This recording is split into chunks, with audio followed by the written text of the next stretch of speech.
L'équipe. Aujourd'hui, nous allons parler de Joshua Zirkzee. Dans un premier temps. Parce que il faut que je m'explique sur certaines choses par rapport à Joshua Zirkzee.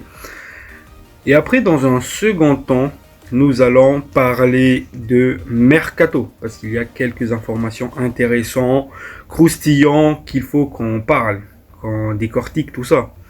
Voilà. Et donc, il y a le cas de Garnacho qu'on va parler aujourd'hui, le cas de Rashford aussi. Et voilà, j'espère que ça va vous plaire encore une fois, ce genre de vidéo. Je sais que ça vous plaît énormément ce genre de vidéo, donc voilà, donc on continue à en faire. Et abonnez-vous, un petit like, un petit commentaire, ça fait toujours plaisir. Donc bon visionnage à vous.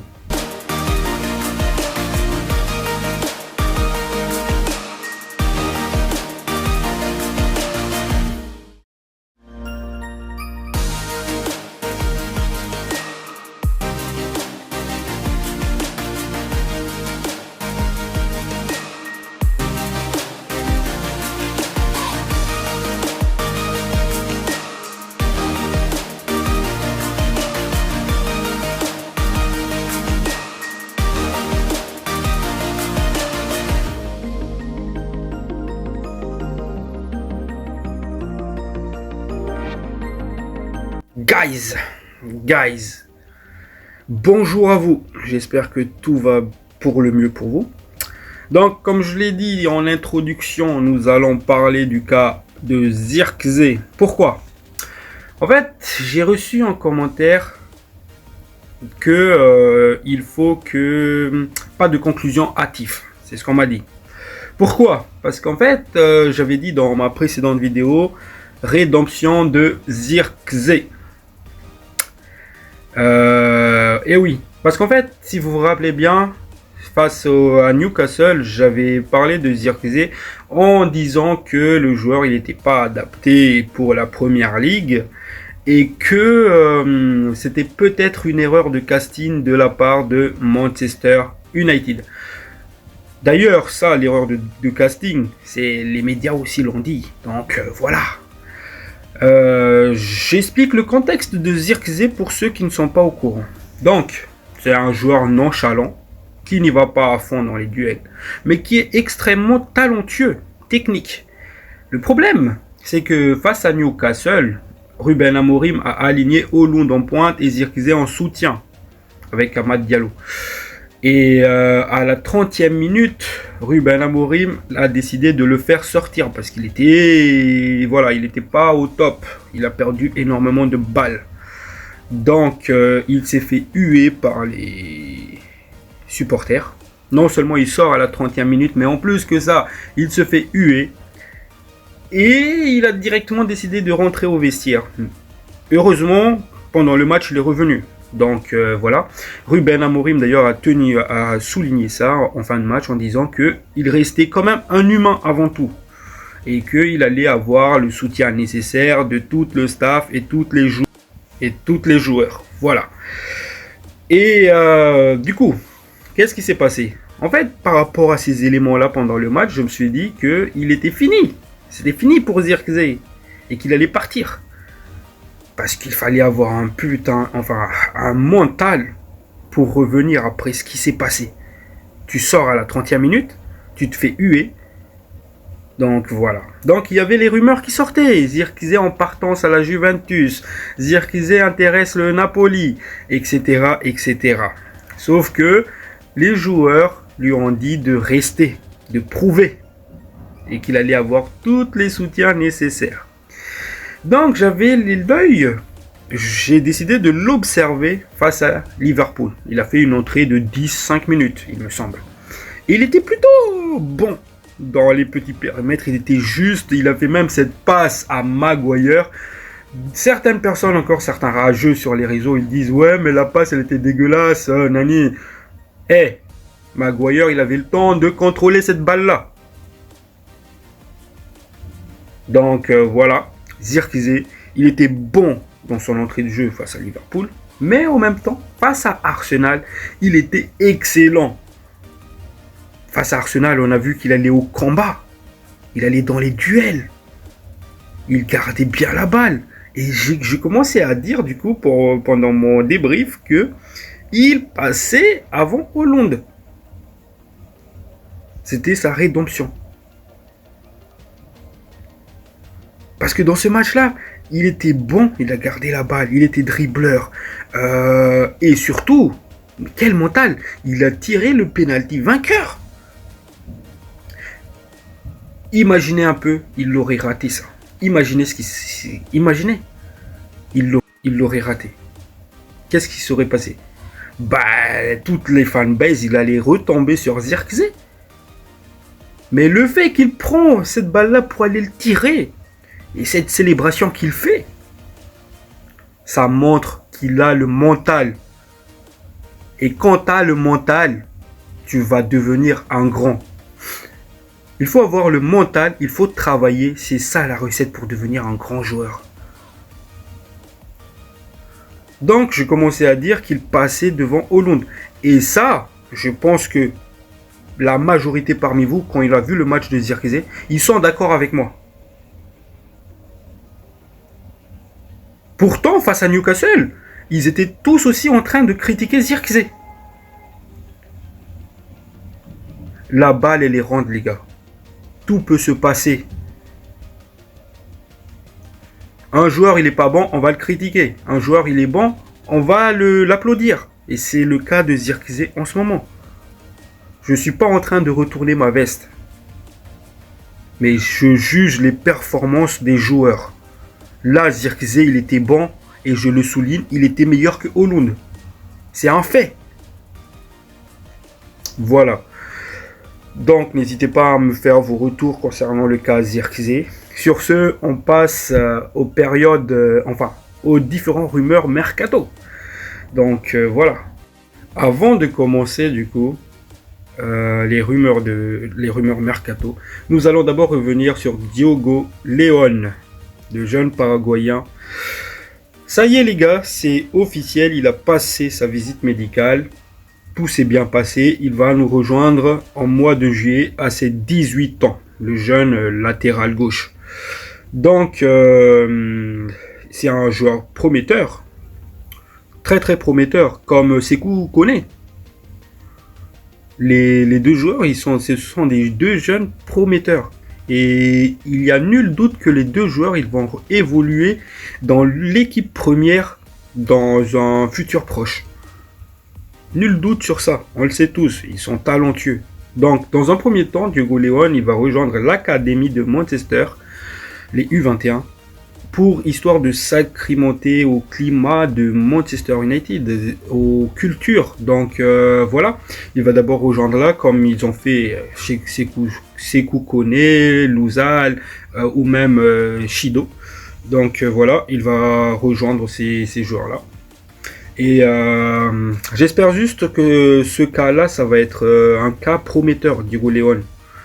Parce que, vous savez, il y a aussi, je ne sais pas si vous vous rappelez, mais Amad Diallo et Pellistri sont passés par là. Ils sont venus, ils ont d'abord rejoint l'académie pour évoluer en équipe première plus tard. Donc voilà, c'est le même chemin que suivent les petits jeunes qu'on achète. Donc voilà.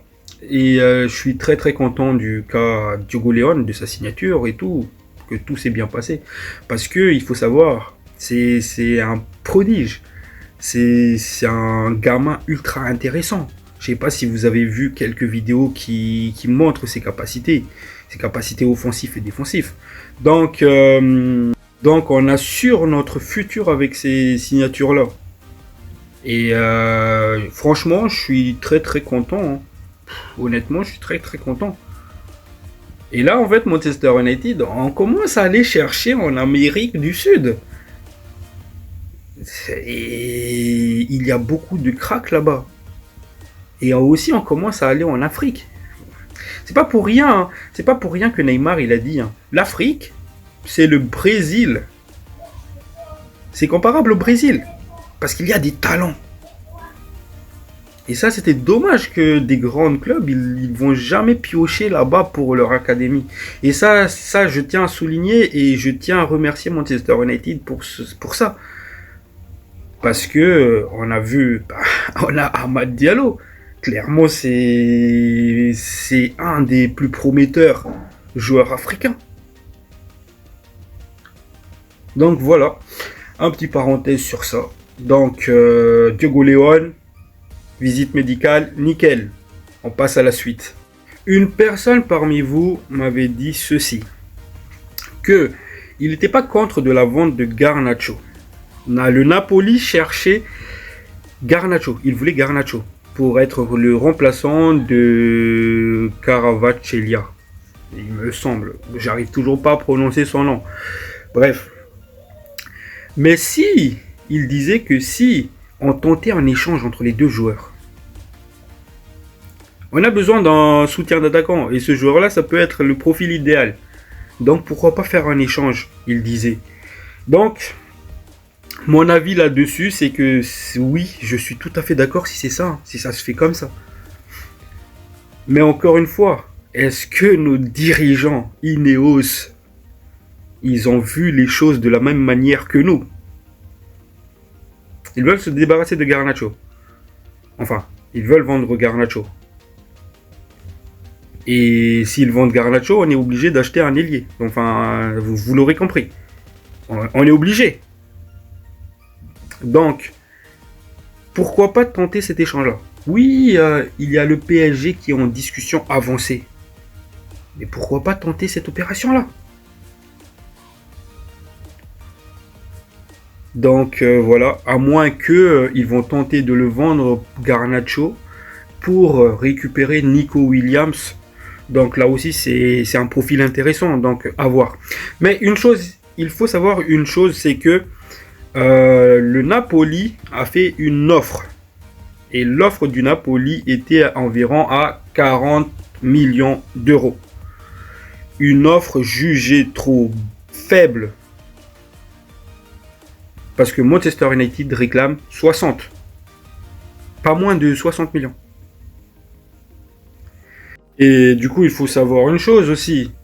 C'est que les dirigeants du Napoli ont déjà tenu 3 réunions avec l'entourage du joueur. Ce qui fait que ça devient de plus en plus sérieux en fait.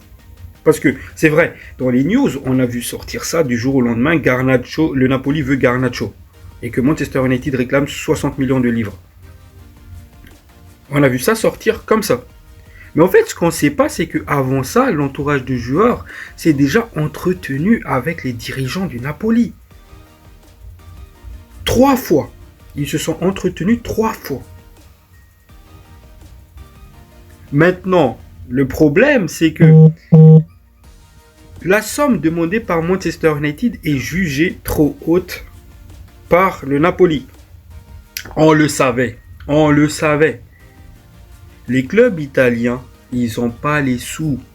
Ils vont jamais payer la somme demandée. On demande 60, ils nous proposent 45 avec les bonus compris, c'est-à-dire avec tous les bonus. Donc, maintenant à voir si on va parvenir à un accord. Si c'est le cas, ben ça sera qui le remplaçant de Garnacho? On va aller chercher qui? Kvaratskhelia, ça me paraît compliqué, même si j'adore le profil. Pourquoi? Parce que là, il ne reste plus que des finalités en fin de compte avec le PSG pour le joueur. Donc, le piste le plus probable, selon moi, ça reste Nico Williams qui dispose d'un clause libératoire à 55 millions. L'un ou l'autre, ça me plaît. Donc, voilà, on va passer à l'autre chose. C'est que l'AC Milan est sur le point d'entamer des discussions avancées concernant Marcus Rashford. Et le joueur veut que son avenir soit réglé dans les 2 voire 3 jours, c'est-à-dire cette semaine. Rashford veut que cette semaine, la question de son avenir soit réglée. Soit il reste, soit il part. Voilà. Voilà le news concernant Rashford. Et une chose est sûre, c'est que Rashford va nous quitter. J'arrête pas de le répéter. Parce que c'est un joueur intéressant, encore une fois, et il a beaucoup de prétendants. Et surtout l'AC Milan qui est ultra avancé par rapport à d'autres, parce qu'il y a le Barça aussi, il faut pas oublier. Donc voilà. Maintenant, ce qui circule, c'est pas une vente directe, c'est un prêt avec des conditions d'obligation d'achat. Et que l'AC Milan va pas prendre en totalité, enfin en majorité, le salaire du joueur, c'est-à-dire que c'est Manchester United qui va pas payer la majorité du salaire du joueur. Donc ça va s'effectuer comme le cas Sancho, hein, c'est-à-dire on va le prêter et à la fin de la saison, si les conditions d'obligation d'achat sont respectées, bah on récupère notre pactole. Voilà ce qui va se passer pour le cas Rashford. Maintenant, le prix du prêt, ça va être à combien? Ça, on n'en sait rien pour le moment. On va savoir ça dans les 2 voire 3 jours qui suivent. Et voilà, on passe à autre chose. Il faut savoir une chose aussi, c'est que on tient potentiellement le futur remplaçant de Garnacho. Et oui les amis, parce qu'il y a un nom qui circule, c'est que c'est Néné Dorgeles, l'ailier malien du RB Salzbourg. C'est un ailier qui a disputé 18 matchs saison 2024-2025. Il a marqué 4 buts, il a délivré 2 passes décisives. RB Salzbourg, c'est-à-dire il joue en championnat autrichien. Et c'est un profil intéressant, dynamiteur, dribbleur, rapide et qui est un finisseur aussi. Le joueur, il est estimé à 8 millions d'euros. Il a 22 ans. Et Manchester United, du coup, a entamé les discussions avec RB Leipzig RB Salzbourg pour espérer récupérer le joueur. Parce que niveau prix et qualité du joueur, c'est un joueur ultra intéressant. Maintenant, la question, est-ce que ça sera lui, le remplaçant de Garnacho? Ou bien est-ce que ça sera quelqu'un d'autre? Ça, je ne peux pas me prononcer dessus. On verra ce qui va se passer. Mais en tout cas, l'intérêt de Manchester United est confirmé par Fabrizio Romano. Et voilà, j'ai fait un peu le tour des news qui sont apparues au jour d'aujourd'hui. J'espère que ça va vous plaire. N'hésitez pas à vous abonner, à commenter, à liker. Ça fait toujours plaisir. Sur ce, les amis, ciao, ciao.